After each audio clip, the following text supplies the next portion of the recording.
In the past couple of years, I started making enough money to buy a house, and I still have plenty after the monthly bills. My family has been pranksters and at times entitled my whole life, but at a recent gathering, they took the cake. I had no contact with them for years, but they convinced me to reconnect after I moved closer.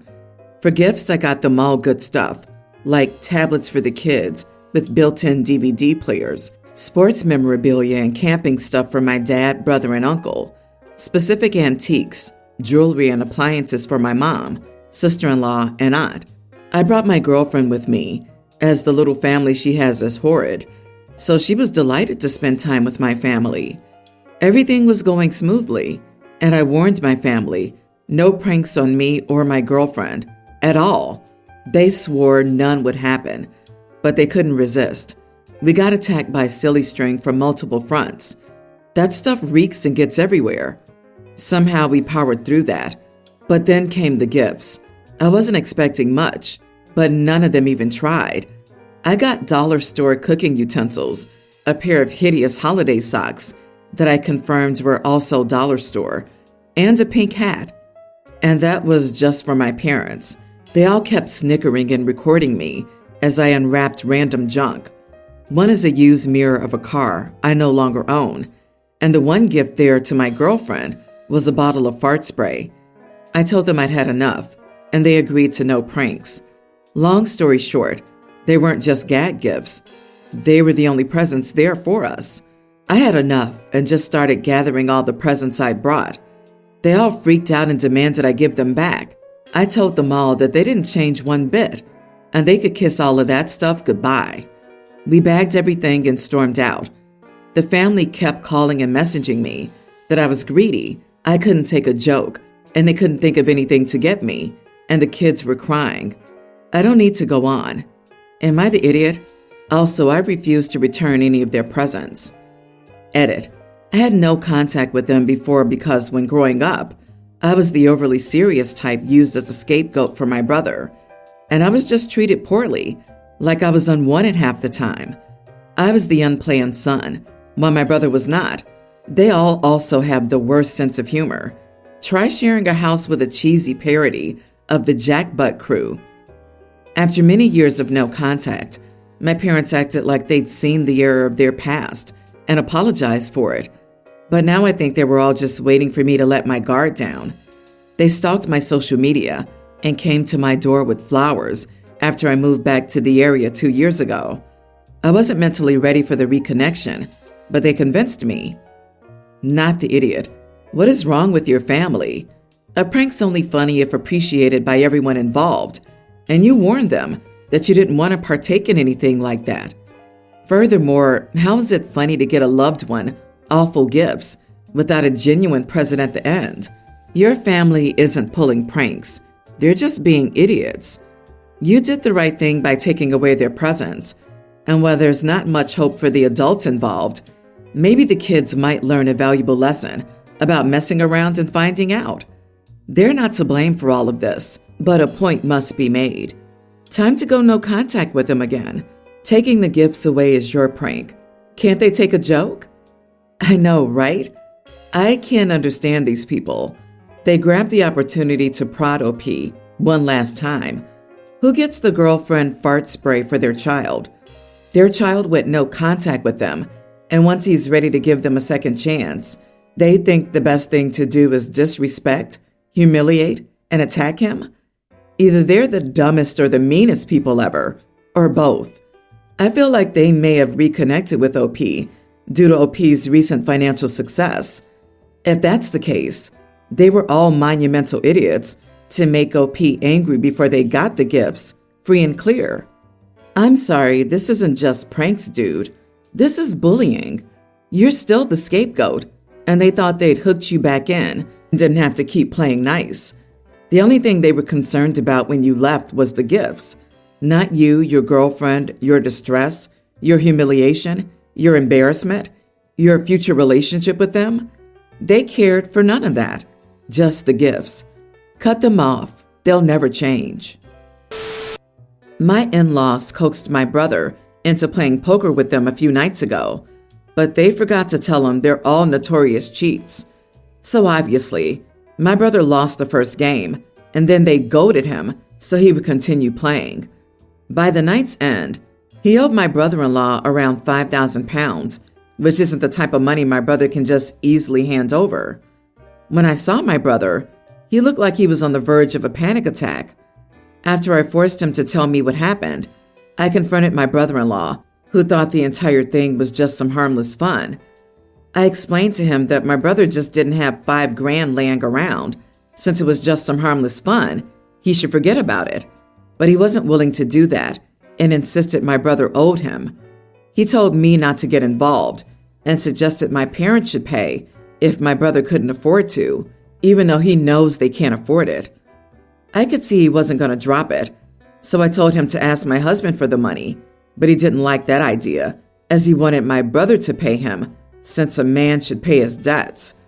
I told him he was being ridiculous, since my brother is a broke 19-year-old, and he was scamming a kid. I know my brother did technically gamble away $5,000, like a massive idiot, but I think expecting him to give the money is ridiculous when my brother-in-law knows he and the rest of the family were cheating. He still hasn't dropped it and is trying to get the money out of my brother. I'm half tempted to ask my husband to either speak to him or give him the money if speaking doesn't help, because my brother's having a fit over this. Am I the idiot? Not the idiot. First of all, involve your husband. It's his brother. Brother-in-law probably doesn't want to go to your husband because your husband would laugh in his face and then get mad. He's harassing his wife's family. At least that's what your husband should do, whether he pays it or not. A real man doesn't let his wife's little brother get robbed. Scare them. Tell them that your parents will happily pay the money once they produce a gambling license and paperwork to show that your brother entered into a legitimate game where he's legally responsible for paying any losses. If they don't have one, then you'll be happy to contact the police and get advice on the ramifications of harassing a vulnerable adult under 21. Where did you study law? Because you just made a bunch of crap up. If they were cheating, he didn't lose. He was cheated. Your brother is an idiot, but that's to be expected from a 19-year-old. Tell your brother-in-law that he can pound sand. He's not getting crap. And tell your younger brother not to gamble for anything more than the quarters in his pocket. My older sister, 30, has been like a mom to me, 24 female, since our dad died when I was 6 and she was 12. Our mother was very absent after Dad died, more absent. Dad was actually the stay-at-home parent for the two of us, and he was the more involved parent in our lives. They were married, by the way. It was just that our mother was the parent who preferred to work and was overall more like the stereotype of a dad who works and doesn't do much for his wife or kids. So you can imagine how hard it was when our dad died. When I was 9, my mother met Gavin, and they got married the day after my 10th birthday. He was ready to fill the role of a dad in my life, but I was used to my sister and didn't really go to him for stuff. Instead, I chose my sister. I also disliked him for trying because I felt like he was replacing my dad. He was very unsure of himself and didn't really have the best guidance from my mother on anything like that.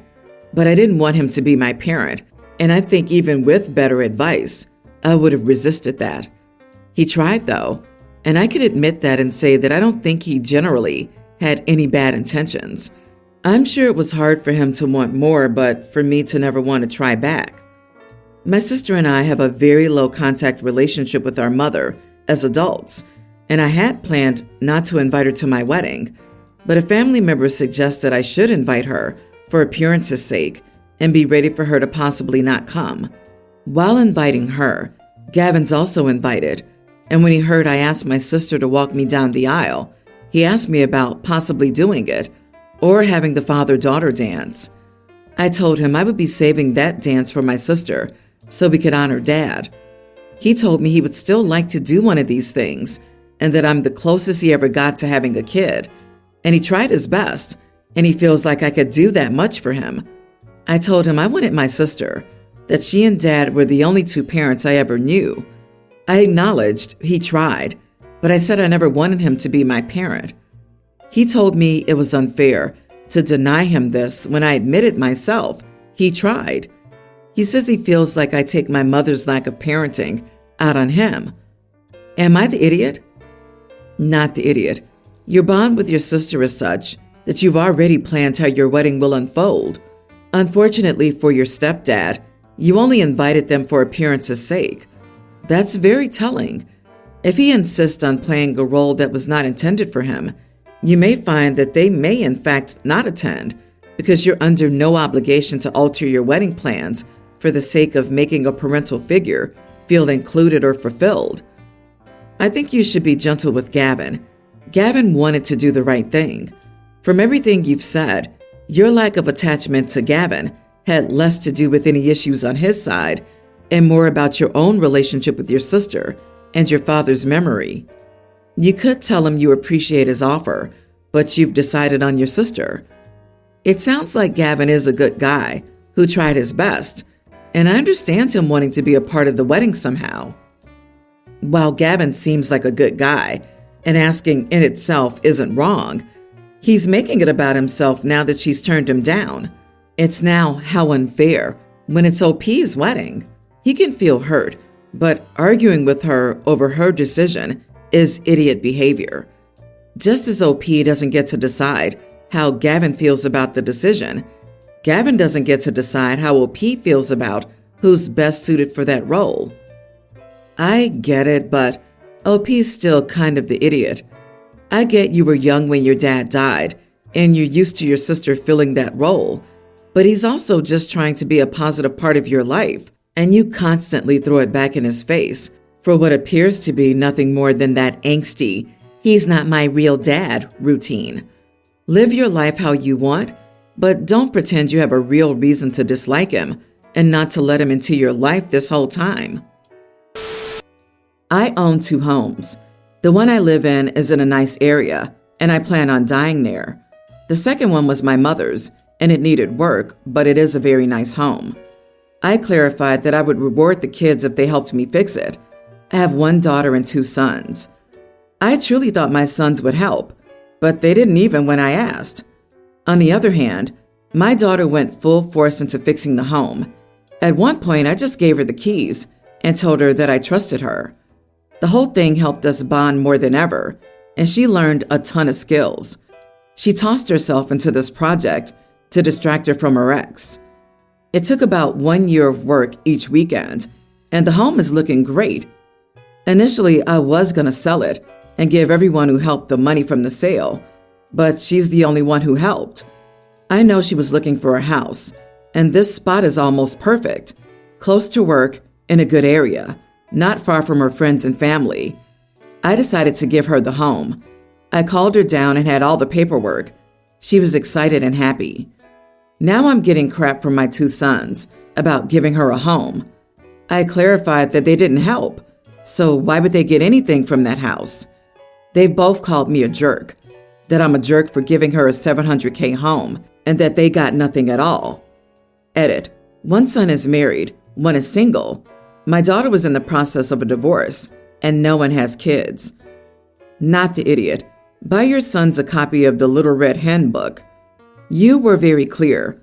Whoever helps will be rewarded. Your sons did not help. Your daughter did. And it sounds like she put a ton of effort into it as well. As far as I would be concerned, she earned that home. Work hard, be rewarded. Do nothing, get nothing. Your son should understand that now, so it's also a good parenting lesson. How much do you want to bet that OP's son saw that their sister was doing all the work and went, "Great, she's turned this undesirable task into her project, so all we have to do is sit back and wait for her to be done, and then Mom will sell and we'll get money." Sorry, boys, you snooze, you lose. You are the idiot. Rewarding your daughter for her effort is necessary, but giving her $700K worth of property is quite generous. Your sons might have other things going on that prevent them from investing that amount of time and energy into your house. And even if they deliberately chose not to be involved, rewarding your daughter a house might send a specific message to your other sons about who among the children you favor. This is not just a little allowance money. It's part of your inheritance. You send a strong message about your feelings towards your other children by denying this to them. My daughter, Teen, transferred to a new school this year. It's a private school, and part of their tradition is an overnight class trip every August at the beginning of the year. She was too late for this year, but next year's is a 2-night Philadelphia trip. One problem: no more than 6 people can share a hotel room, and there are now 37 girls that would need one. We found out that a group of 4-day-only kids, 3 girls and 1 boy, stay overnight at the same hotel. They just don't do it through the school. The 4 aren't super well liked, and there have been bullying issues, especially against the boy, but they're friends with each other. So the parents banded together and decided to fund and chaperone them themselves to avoid any issues. They do 2 rooms, 1 for the kids and 1 for whichever parent goes. They've reached out and offered to let my daughter share with them. She wants to do it. I'm not comfortable. Co-ed sleepovers are not acceptable. It's completely inappropriate. We've been back and forth with this for weeks. The verdict is clear. There's no open room she can get into through the school. They're not getting her a single room. We can't afford to do anything similar to the other independent group, and we just can't accept a co-ed sleepover. Going is not an option. She's devastated and begging me to reconsider. She says it's my fault that she even transferred schools in her sophomore year, and that we've had to move so much that this is the first time we'll be somewhere for multiple years. I think we need to pass, but now my husband is starting to waffle and say that maybe we should consider making an exception because everything has been so hard on her, and this is a major school tradition and an opportunity for her to make friends. You can't just accept a co-ed sleepover? It's not 1 boy and 1 girl, and I'm definitely making assumptions here, so I'm already in the wrong for that. But being that boy in school, I wouldn't worry too much about that 1 boy. It sounds like you're looking for a reason, just not to let your daughter go on that trip.